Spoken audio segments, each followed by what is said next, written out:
If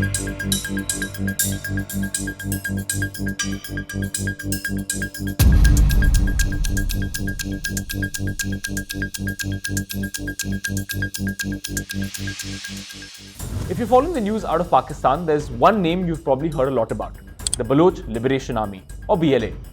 On Tuesday, this separatist group launched an attack on a train headed from Quetta to Islamabad. According to the group, around 20 Pakistani military personnel have been killed in this attack, and dozens more are now being held hostage. It's an attack that has deeply embarrassed Pakistan's government as it struggles to deal with a wave of terrorist violence across the country. But who exactly are the BLA, and what exactly are they fighting for? The truth is that for over 2 decades, Pakistan's Balochistan province has faced a low-level insurgency led by various groups, including the Baloch Liberation Army, or BLA. The BLA is the province's most well-organized and powerful separatist group. At first, their attacks were small and targeted security forces. Now, they have escalated. Recent coordinated strikes, including the one that we saw on Tuesday, show their gaining strength. The BLA's rise is tied to history, deep grievances, and geopolitics. And understanding their fight requires looking at these factors. Really, the BLA's rise is rooted in the struggles of the Baloch people. Balochistan is Pakistan's largest, but its least populated province. It faces extreme poverty, unemployment, and a lack of development. Many Baloch actually believe that Islamabad exploits their resources without benefiting them. For example, gas and minerals are extracted, but the locals see little gain. Political suppression and alleged human rights abuses by the Pakistani government have only deepened resentment in Balochistan. The BLA uses this anger to gain support, promising to fight for the rights of the Baloch people. Now, the conflict over Balochistan goes back decades. Many Baloch never accepted their province's annexation to Pakistan in 1947, and since then they have often felt dominated by other ethnic groups like Pakistan's Punjabis. Economic exploitation, political exclusion, and military crackdowns have led to repeated uprisings in the province. One example of a project that has raised the people's ire is the Quetta port project, which was meant to boost Pakistan's economy, but it has only fueled local anger since it hasn't benefited the people of Balochistan at all. Over the years, different governments have come and gone, but the grievances remain.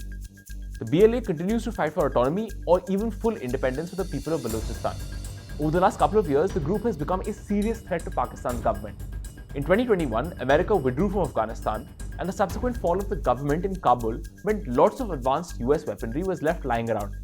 The BLA has managed to get its hands on this weaponry, and it has expanded its military power substantially because of that. Just in August last year, the BLA launched deadly coordinated strikes across Balochistan. They bombed railway bridges, attacked security posts, and killed bus passengers. Many of them were from the province of Punjab. These were some of the worst terror attacks in years, and they included suicide bombings, which have killed dozens. These operations send a clear message. The BLA can hit multiple targets at once and project its power across the region. 2025 has already seen major attacks by the BLA, even before Tuesday's train hijacking.